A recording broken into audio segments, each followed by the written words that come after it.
Hello, everyone. Welcome to the live tonight. Here are 30 minutes. If you've not joined me on one of these before, I will try and answer as many of your questions as I possibly can in the time we have available. But if we don't get round to it for whatever reason, then don't worry. There are places you can go. One of them is to sign up for our newsletter, becleveryourcash.com/newsletter. Nice and simple one there. That comes into your inbox every Thursday morning. And a lot of the time, the questions you ask have been covered in articles recently as well. So that's a good thing to do. Keep across things, or head to our Facebook group, becleverwithyourcash.com/community. You can ask a question there. And if myself or the team can't answer it or don't have time to do that, there's 11,500 people, maybe nearly 12,000 people in there as well, who are always very happy to share their experiences or point you in the right direction. So that's where we get started. Let's go, shall we, and see what questions we have got already. So Malaka 1951 says, "Hi Andy, I've been trying to contact HMRC to ask important questions about my savings and tax, but it seems impossible. Do you have any tips or a private number?" It's from Martin in Leeds. So yeah, contacting HMRC is a nightmare. And earlier this year, they announced they were going to shut down their call centre for 6 months. And understandably, people weren't happy about that. So they reversed that decision. So it's still open, but it doesn't make it any easier really to get in touch with them. All you can do really is keep trying. There is a message board on the HMRC website. You can Google it and you can ask questions there, and some of their people will get back to you and reply on there. I kind of went down a rabbit hole there once when I was looking at tax and savings questions. And I did sometimes find some inconsistencies and people asking questions and the people replying, not really replying. But if you don't have any joy from the phone lines, maybe give that one a go or see what other support you can get. But I appreciate that. It's really frustrating. I did that a few years ago. I had the same experience, so it's not great. Just a reminder for you guys, I'm on both Instagram and on YouTube, so I will be checking both those platforms. Just check here on Insta. People generally a bit quieter than you YouTubers, but you can lurk if you want. You can ask a question and I'll keep checking for it. Brad says, hello. Hi, Brad. How long did it take you to receive the incentive from First Direct? Also, have you seen Santander now have a switch incentive as well? So sadly, one of the few banks that I've never had a switch incentive from is First Direct. And that's because I've been with them for a long time. And if you're an existing customer with First Direct, even a previous customer, sadly, you are ruled out. So smallest little violin, I know, but I've never got money from First Direct. Off the top of my head, the offer that is running right now, I think it's within 10 days. Is it? I mean, I've got all the banking switch offers. I've got a full analysis both on the YouTube channel and at becleveryourcash.com. And in there, in both those places, I do detail what First Direct say in terms of how long it would take for that money to come through. And obviously, a lot of it is about meeting the criteria. Remember now, First Direct, if you meet the criteria in a calendar month, you will get your payment on the 20th of the following month. So if you did it before the end of April, you'll get the money on the 20th of May. If you didn't complete it on the 2nd of May, then you won't get it till the 20th of June. That's the current version. And in terms of the Santander offer, yes, absolutely. I've already written up the analysis over on the website, so you can read that if you want to know more about that £175 offer. I've also filmed a video, but it's going to go out tomorrow night simply because we're doing the live here and now. So you'll be able to watch that one tomorrow if you wish, or get ahead of everybody else and read the analysis on the website, becleveryourcash.com. What else we've got going on? Tyler says, hi Andy, is there any way to hack credit card, specifically Amex spending, in a similar way to the Halifax reward hack? For example, to meet the spending requirements in order to take advantage of rewards. So there isn't anything in the same way that the Halifax reward account hack works. If you don't know what that is, there's an article and a video on that, so you can read about it. Essentially how you don't actually have to spend money to trigger the reward. You can kind of just work around it. With American Express or any cashback credit card, which has maybe a welcome offer, obviously you could buy things such as gift cards, because there's money you are going to spend at a later date. Often there's a warning, like a timeline, isn't there? You've got to spend so much in 3 months. You could do that. That would work. The problem with that is that's a lot of money potentially. Some of these offers, it's spend $3,000 in 3 months, $6,000 in 3 months. Some of them, it's dependent on the card. There's a lot of money to having gift cards, and the big danger of gift cards is if the shop goes under, they're valueless. If you lose them, they're valueless. If you forget to use them and they expire, because they often have an expiry date, 12 months, 24 months, they're useless. So putting a lot of money on gift cards is risky. So I would only really consider that on if you've already got a fair way towards that total you need to trigger that bonus. and maybe it's like a couple of £100 still remaining before that deadline, before that kind of threshold is met, then maybe you could do it. And even then, I would maybe only look at maybe supermarkets, stuff you're going to spend money on anyway. You know you're going to go to Tesco, Waitrose, Asda, whatever it is, and spend a couple of £100 in the next month or so. And then that might be a way around it. Just be aware of the risks that are associated with that. Sadly, there are no other kind of ways of spending because it's all money you've got to spend, right? So if you don't need to buy things, then don't spend money on it. Even for these bonuses, it isn't worth it. Michael says, hi Andy, I made a complaint with Virgin Money. I inadvertently transferred some money into the exclusive fixed rate cash ISA during the last tax year, and this took me over the ISA limit. So far, they have refused to return the money. Okay, so this is a difficult thing because the responsibility for keeping within that £20,000 annual limit is yours. So but these accidents happen, right? You're not going to be the only person who's done this. It's interesting they haven't returned the money. So they've kept the money in there, even though it's not eligible and it's over the total. That is one to keep on at. In terms of, they're probably doing that in that they're trying to work out what they should do about it, because HMRC will kind of, eventually you won't get the interest on that additional money. It won't happen at all. But if it's a fixed one, then obviously you want that money back so you can use it for this financial year, don't you?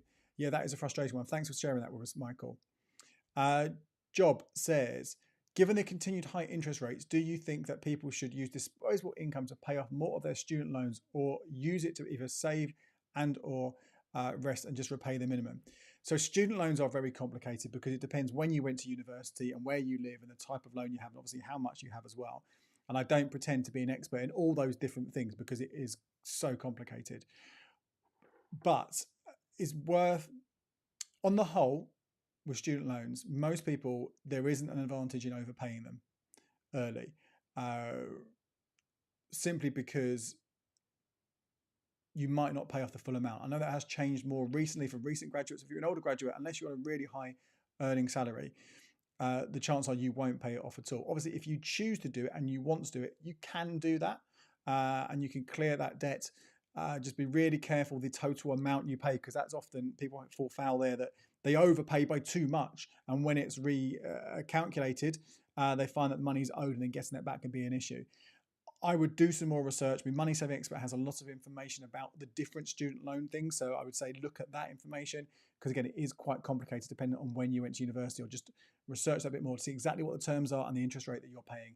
But broadly speaking, for most people, that isn't the right thing to do. But sadly, I can't tell you specifically what you should be doing there. Let's check you Insta guys. I hope you're all well over here. Here's one from @MajorGordon. Could you explain what TWRR means in my stocks and shares ISA? It's on the interest rate. TWRR. No, I don't. I've also noticed that Zoe in our team has joined, and she's on holiday, so she shouldn't be watching. So Zoe's in trouble. But hello, Zoe. TWRR. I'm afraid I don't know.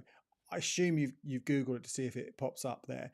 I mean, what is worth saying in terms of interest rates on stocks and shares ISAs is that it's often that's on the uninvested cash, isn't it? And they're all going to operate this slightly differently.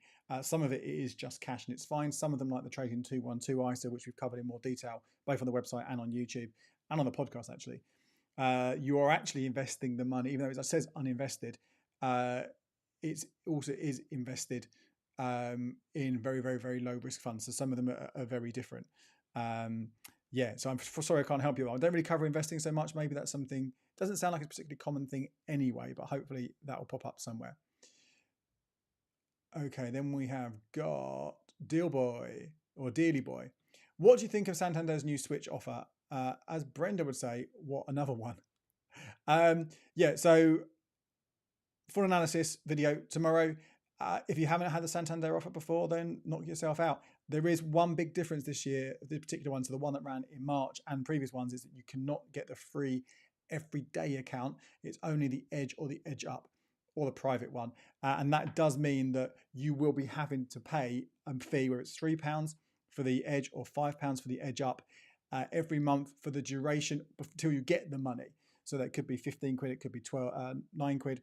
And then after that, if you want to keep the account, you'll keep paying it. Obviously, you get the benefits. If you don't want to, you cancel it. So that will come off the total that you make if you aren't getting cash back from those accounts as well. But again, full video coming tomorrow or article already on the website. Sarah says, hey Andy, when opening a new ISA account, is it possible to amalgamate multiple ISAs into one? So yes, you can. And this is basically called something called an ISA transfer. Very important you do follow this process of an ISA transfer, and you don't just withdraw the money and then pay it back in. Because if you take the money out of an ISA, unless it's a flexible ISA, in which case you can only put it back into the same one. But if you take money out, you take it away from this kind of ISA protection. And that means you pay it into a different ISA. You're taken into that year's allowance. So let's say you have 10K in ISA, you take 10K out and you put 10K in a different one. All of a sudden you use 10K of that year's 20K allowance. Now again, a whole article and a whole video taking through ISA transfer. So watch that or read that, whatever's best for you. And that will take a bit more detail about how that works. But really important you transfer them. You also have to look for new ISAs that do allow transfers in. They don't all do this. Most of them do, but some of them don't. So you need to kind of keep an eye out for that particularly. And also, see, sneaky one here, which I did cover recently as well. I'm talking about the Plums Easy Access ISA, 5.17%, top of the table. It's actually limited access because you only make 3 withdrawals a year. But that rate is only for new money. If you transfer it in, you get a lower rate. So that's quite unusual that happens, but certainly do just check that kind of thing as well. What else we've got going on? Hamza says, are car deposits excluded from the new Trading 212 card? I assume you mean here in relation to the cashback. Most likely, there is a list of exclusions that you can click to from the Trading 212 website, or in our review at becleveryourcash.com, we have linked there to the exclusions so you can look at that in more detail. But pretty much every cashback card is going to exclude that kind of thing. So I'd be very, very, very surprised if you were to make money from doing that. Because obviously if you did, that's a fair amount that you would get. Although do bear in mind there are some limits most likely in terms of using that card. Marlene says, hi, I'm 75 and have 4 years missing on my NI contributions. HMRC says I'm outside the dates they are looking for. I'm missing 1967 to 1971. Anything I can do? So yeah, you are outside the dates for missing contributions. Normally it's only going back, I want to say 2 years, maybe 5 years, maybe normally going back 5 years. But at the moment it's going back much, much more than that. I think it's going back to the early 90s. Again, I have got an article, I haven't looked at this for a while. I have got an article at becleveryourcash.com that does cover this in more detail, and I have spoken about it on the podcast as well. So you're outside of that for that period you're missing. However, you could potentially contribute. Well, if you are still contributing now, for example, you know, have you contributed? You're 75 now. When did you stop working? Have you contributed last year, the year before that? There might be an issue there if you're already claiming state pension to rack it up, but that's something to look into. There is also a new tool that has been issued. I'm not sure if everyone can access it right now and everyone will take advantage of it, but that's because the phone lines and the online sort of process was a real nightmare. We talked about HMRC getting in touch with them. It was similar in terms of topping up your state pension. So this new tool might make it easier for you to find that information out. Andrew says, hi Andy, any advice on a student account moving to graduate? Is it best to take advantage of it? Any positives for the credit rating? Or is it best to close it and move to a normal account? So a graduate account, the big reason why you'd have a graduate account is the fact that that interest-free overdraft that you would have had as a student will be tapered down as a graduate. So rather than coming to this hard end, right, your 3-year uni degree is up, you've got an overdraft of £2,500 or whatever it might be, pay it all back now.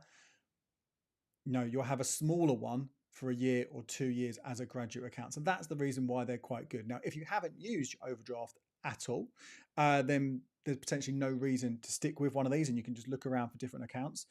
But if you haven't used your overdraft at all, then maybe there's opportunity here to stooze it, which is where you take that overdraft money and put it into a savings account, earn some interest on it, and then when the overdraft is goes or next reduces, you pay some of it off with those savings. You've got to be careful there not to obviously spend that money and you know, not have it there ready to clear the overdraft later on if you're going down that route. And of course, the other thing you need to remember is you don't have to be stuck with one account. You can have this graduate account, but you can also open up another account if you want to.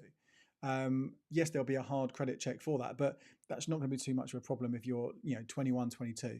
You know, it's not going to be too difficult, hopefully, to get some of these more standard current accounts, and if they will have other benefits that apply. So I wouldn't worry too much about that.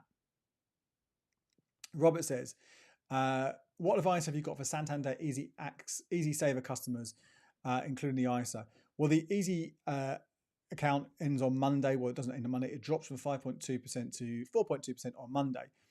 I've seen a number of questions about this in our Facebook group, people worrying about what to do. And in fact, we are going to talk about it in more detail on the podcast next Tuesday. So we've already got plans to do it in more detail next week. But headlines are, look around. Look at becleveryourcash.com/savings, where myself and the team every day we are writing the latest, updating with the latest rates, the best rates, easy access fixes, notice, regular, all those different options, and ISAs.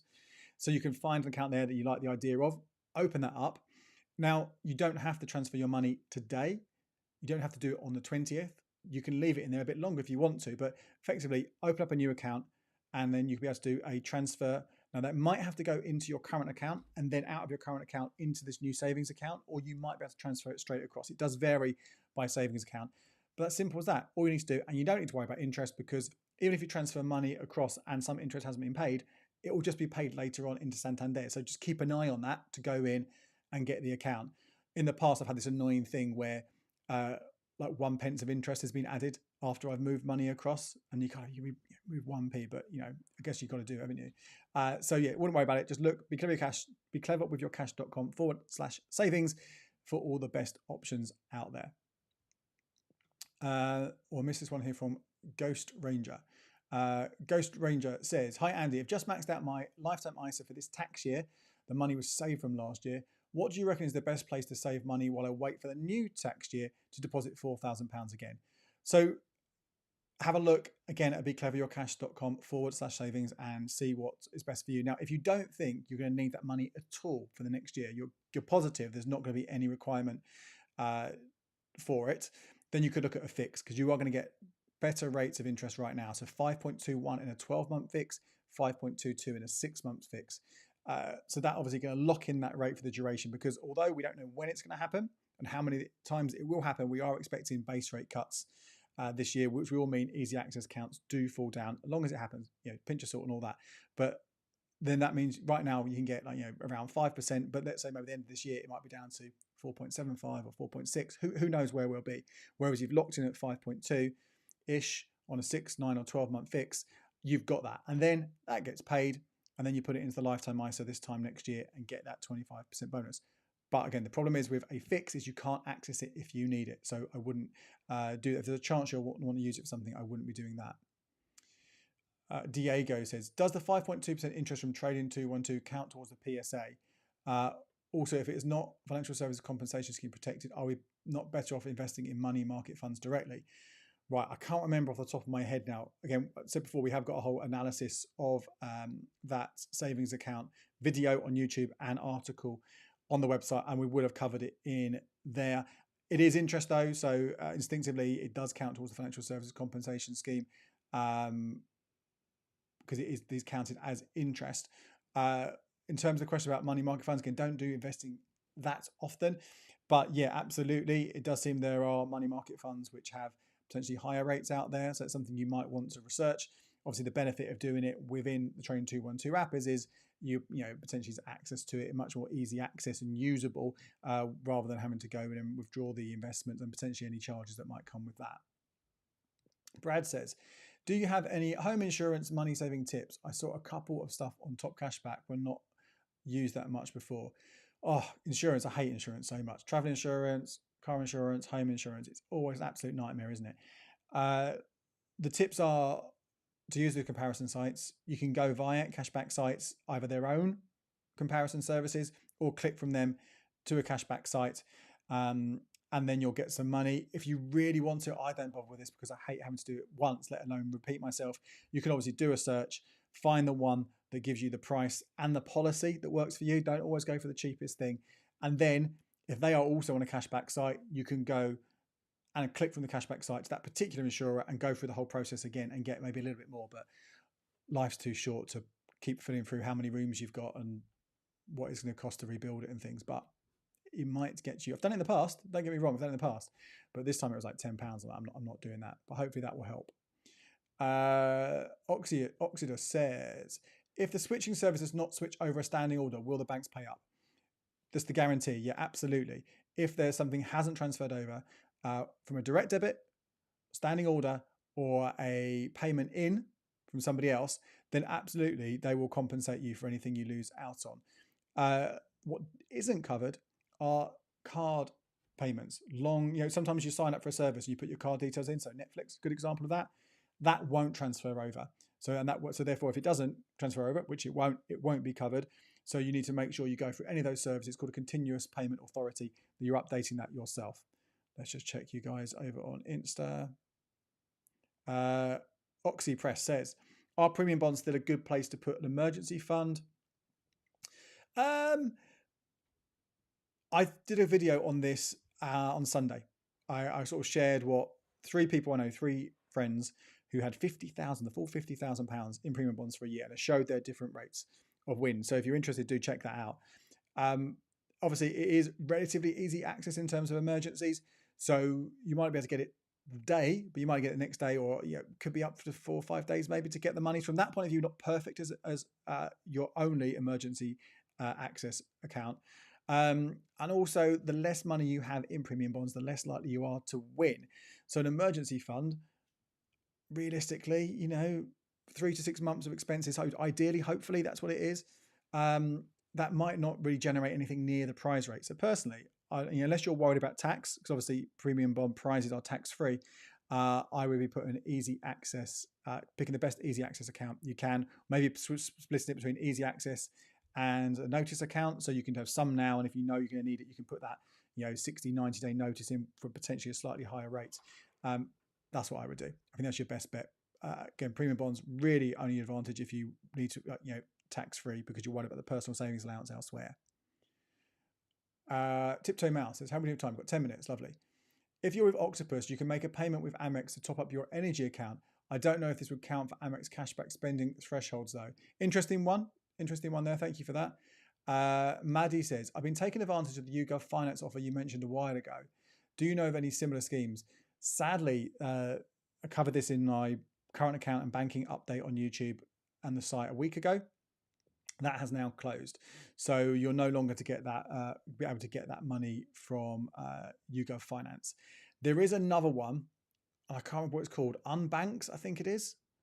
Unbanks, which does offer something similar for connecting your accounts, but it's not much money at all. We have got a code in our finance app page on becleveryourcash.com. So head there, click deals there, or just search for finance app deals. And I think it's called Unbanks, and that might be a little code to get you started. It's not going to be making you a huge amount of cash, but it works in the background, doesn't do too much. Oh, going back to that question earlier on, what does TWRR stand for?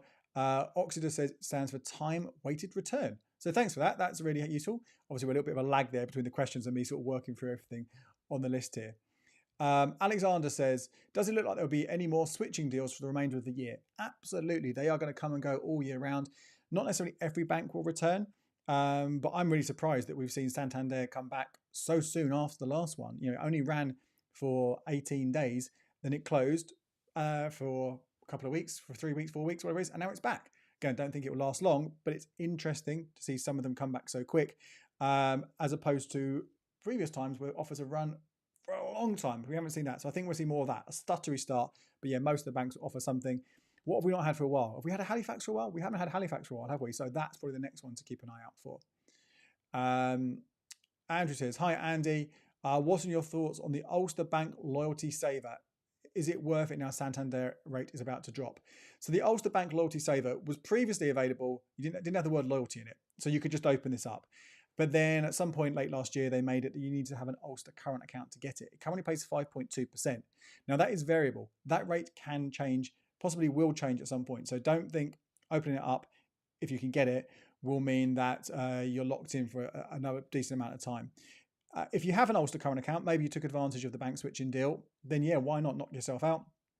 If you haven't, opening up an Ulster bank account, if you do not live in Northern Ireland, is a right pain. It takes forever. Literally putting things in the post.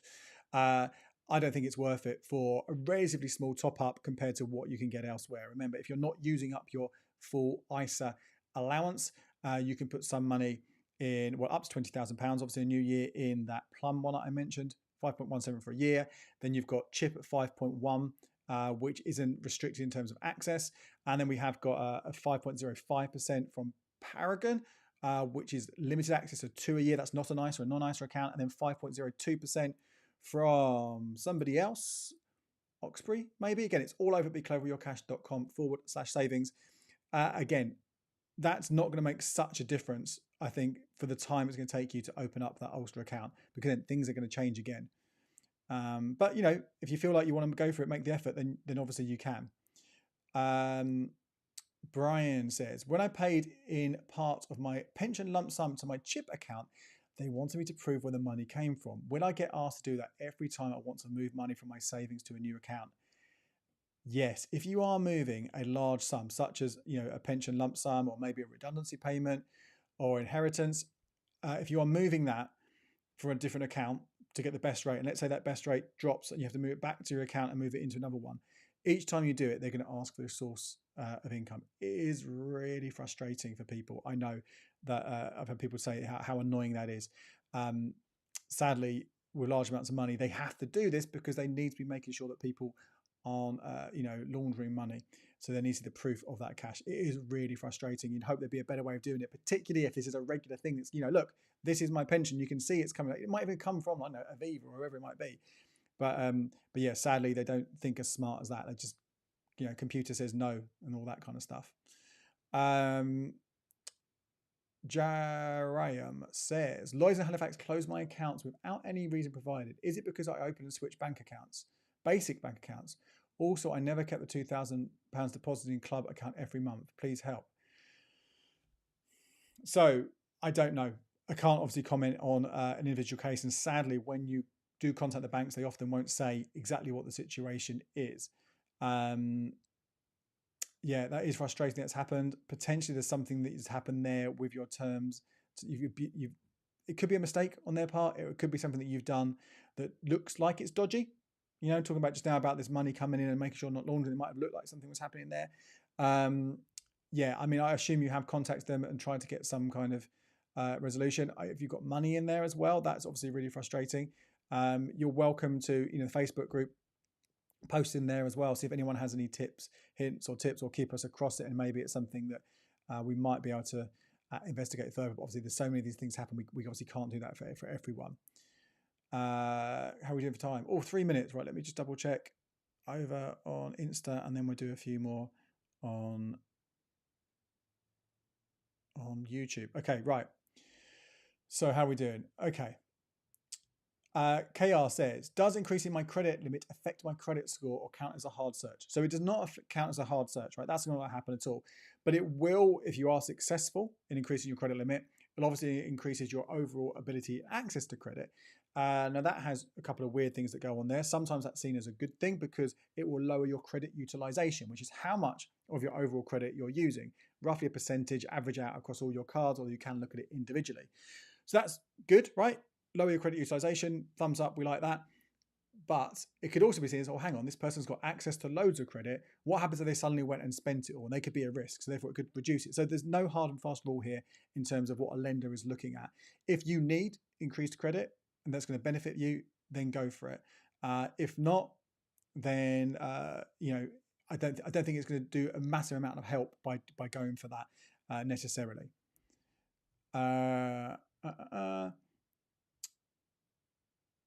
Zed says, unbanks, you only profit from one account, but it lets you connect as many as you want. I think it averages about £3 every 3 months. Yeah, like I said, it's not amazing, but thanks for clarifying that one.